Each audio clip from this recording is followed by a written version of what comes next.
Hi children, this is your A sir. Today I have come up with a new lesson on grammar sentences. Today I have come up with a new lesson on grammar sentences. Read the instructions given at the end of each sentence and do as instructed. Read the instructions given at the end of each sentence and do as instructed.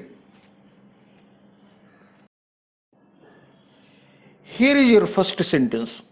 Vasanta says, I have passed the exam. Vasanta says, I have passed the exam. Change into indirect speech. Change into indirect speech. ఎప్పుడైనా సరే ఒక వాక్యాన్ని direct స్పీచ్లో ఇచ్చి indirect స్పీచ్లో మార్చేయాలి అంటే మనం రెండు విషయాల మీద దృష్టి పెట్టాలి. నెంబర్ 1, రిపోర్టింగ్ వెర్బ్ తాలూకా టెన్స్ ఏమిటి? ఇక్కడ రిపోర్టింగ్ వెర్బ్ అంటే ఏంటి? సేస్. రిపోర్టింగ్ వెర్బ్ ఏంటి? సేస్. అది ఏ టెన్స్లో ఉంది? మనకి సింపుల్ ప్రెజెంట్ టెన్స్లో ఉన్నది.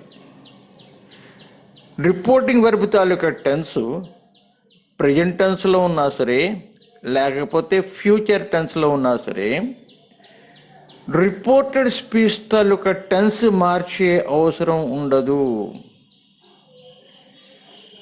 రిపోర్టెడ్ వెర్బ్ తాలూకా టెన్స్ ప్రజెంట్ టెన్స్లో కానీ ఫ్యూచర్ టెన్స్లో కానీ ఉంటే రిపోర్టెడ్ స్పీచ్ తాలూకా టెన్స్ మార్చే అవసరం ఉండదు.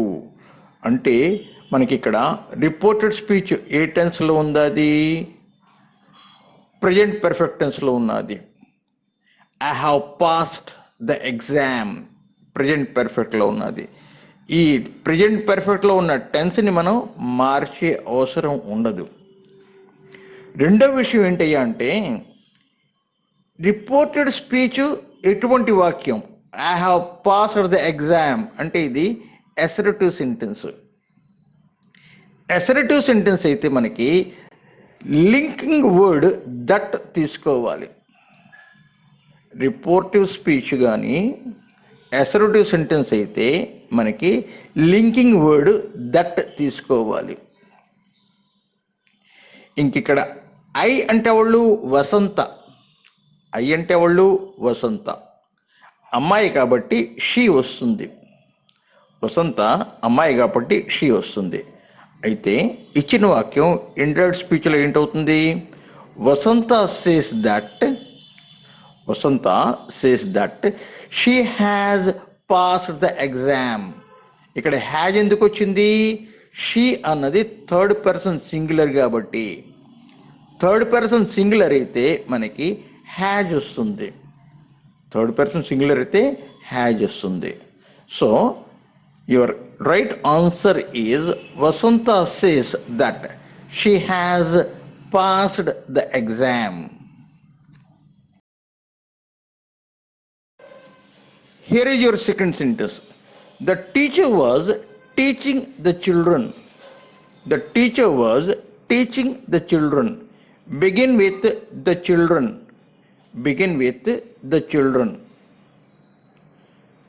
అంటే ఏంటి? మనం ప్యాసివ్ వాయిస్లో ఆన్సర్ రాయాలి. ఇచ్చిన వాక్యం ఎందులో ఉన్నది? యాక్టివ్ వాయిస్లో ఉన్నది. ఎలాగ పోల్చుకున్నాం? ఇక్కడ teacher is doing the action. మనం ఇచ్చిన వాక్యం యాక్టివ్లో ఉందని ఎలా పోల్చుకున్నాం? ఇక్కడ teacher subject is doing the action of teaching. Teacher ఆ టీచింగ్ అనే పనిని చేస్తున్నాడు కాబట్టి ఇచ్చిన వాక్యం యాక్టివ్ అని మనం పోల్చుకున్నాం.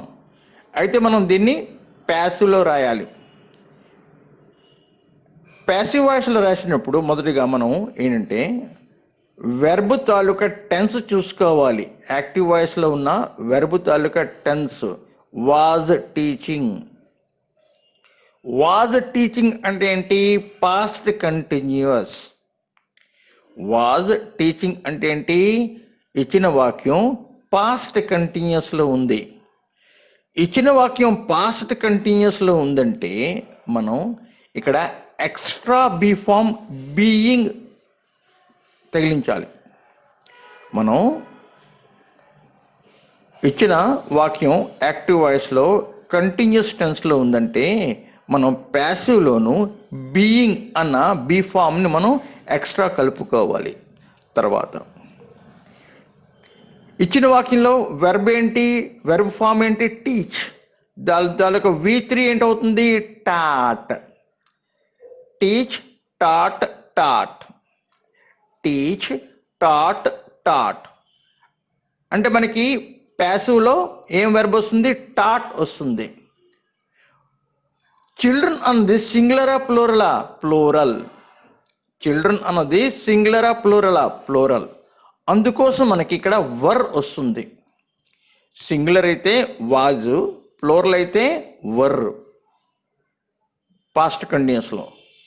అయితే ఇప్పుడు మనకి ఆన్సర్ ఏంటవుతుంది? The children were being taught by the teacher. ఇప్పుడు మనకి ఆన్సర్ ఏంటవుతుంది? The children were being taught by the teacher. Being అన్నది ఎక్స్ట్రా బీ ఫార్మ్ వస్తుంది. చిల్డ్రన్ అన్నది ప్లూరల్ కాబట్టి వర్ వస్తుంది. టీచ్ తాలూకా V3 ఫామ్ ఏంటవుతుంది? టాట్ అవుతుంది. So the children were being taught by the teacher. అది answer. Here is your next sentence. Very few cities in India are as big as Mumbai. Very few cities in India are as big as Mumbai. Change into superlative degree. Change into superlative degree. అయితే ముందుగా ఇచ్చిన వాక్యం ఏ డిగ్రీలో ఉందో చూద్దాం. As big as ఏంటి? మనకి adjective ఏ ఫార్ములా ఉంది? As big as. As big as ఉందంటే అది పాజిటివ్ డిగ్రీలో ఉంది అర్థం.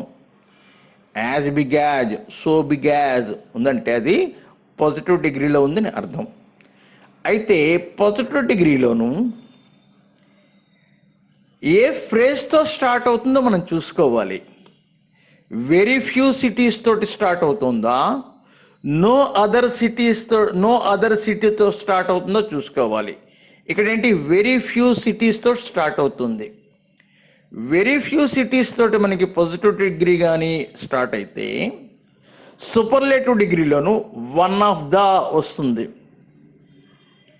పాజిటివ్ డిగ్రీ మనకి వెరీ ఫ్యూ సిటీస్ తోటి స్టార్ట్ అయిందంటే మనకి superlative one of the biggest వస్తుంది. అయితే మనం ముంబైతో స్టార్ట్ చేయాలి. పాజిటివ్ డిగ్రీలో ఇచ్చి సూపర్లేటివ్లో రాసినా కంపారిటివ్లో రాసినా మనం ముంబైతో స్టార్ట్ చేస్తాం. సో ముంబై అనేది సింగులరా ప్లూరలా? Singular. Mumbai is one of the biggest cities in India. Mumbai is one of the biggest cities in India. One of the ఎందుకు వచ్చింది? పాజిటివ్ డిగ్రీలో వెరీ ఫ్యూతో స్టార్ట్ అయింది కాబట్టి. వన్ ఆఫ్ ది ఎందుకు వచ్చిందంటే మనకి పాజిటివ్ డిగ్రీ వెరీ ఫ్యూతో స్టార్ట్ అయింది కాబట్టి సూపర్లేటివ్లో వన్ ఆఫ్ ద వస్తుంది. One of the biggest cities. ఎప్పుడు మనం గుర్తుపెట్టుకోవాలి, వన్ ఆఫ్ ద ఉందంటే అక్కడ నౌను ప్లూరల్ ఫామ్ ఉండాలి. వన్ ఆఫ్ ద ఉందంటే సెంటెన్స్లోను నౌన్ ప్లూరల్ ఫార్మ్లో ఉండాలి. So one of the biggest cities in India. Here is your next sentence. I have some duties. I must perform them. I have some duties. I must perform them. Combine the sentences using to plus infinitive. Combine the sentences using to plus infinitive. So ఇలాగ మనకి రెండు వాక్యాలు ఇచ్చి to infinitive తోటి కలపాలి అంటే రెండో వాక్యంలో వెర్బ్ని ముందు ఐడెంటిఫై చేయాలి. రెండో వాక్యంలో వెర్బ్ ఏంటి? పెర్ఫామ్. రెండో వాక్యంలో వెర్బ్ ఏంటి? పెర్ఫామ్.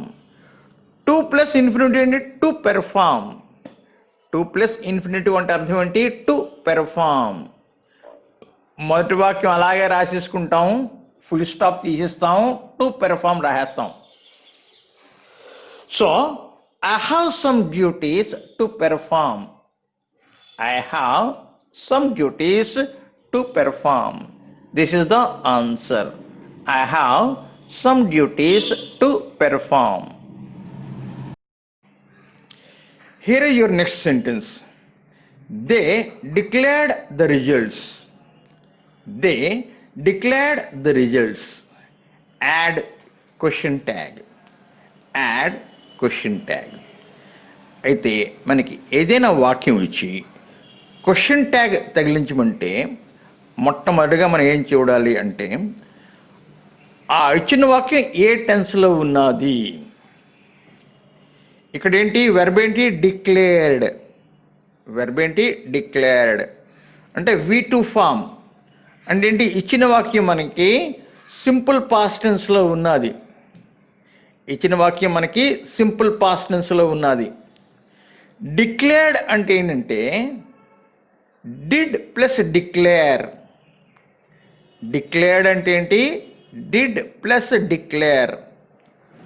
అంటే ఇక్కడ మనకి హెల్పింగ్ వెర్బ్ ఏంటి? డిడ్. ఇక్కడ మనకి హెల్పింగ్ వెర్బ్ ఏంటి? డిడ్. ఇచ్చిన వాక్యం పాజిటివా నెగటివా? ఇచ్చిన వాక్యం పాజిటివ్. ఎందుకంటే మనకి నాట్ లేదు. They declared the results. ఇచ్చిన వాక్యం పాజిటివ్. అంటే క్వశ్చన్ ట్యాగ్ నెగటివ్ వస్తుంది. క్వశ్చన్ ట్యాగ్ ఏంటి వస్తుంది? నెగటివ్. అంటే ఏంటి? డిడెంట్. ఏంటి? డిడెంట్. తర్వాత ఇక్కడ సబ్జెక్ట్ ఏంటి? దే. సబ్జెక్ట్ ఏంటి? దే. అందుకు మనం అక్కడ సబ్జెక్ట్ తగిలించుకోవాలి. Didn't they. ఆన్సర్ ఏంటవుతుంది? They declared the results comma didn't they question mark. ఇక్కడ కామా క్వశ్చన్ మార్క్ మర్చిపోకూడదు. They declared the results comma didn't they question mark. అది answer. They declared the results, comma, didn't they question mark.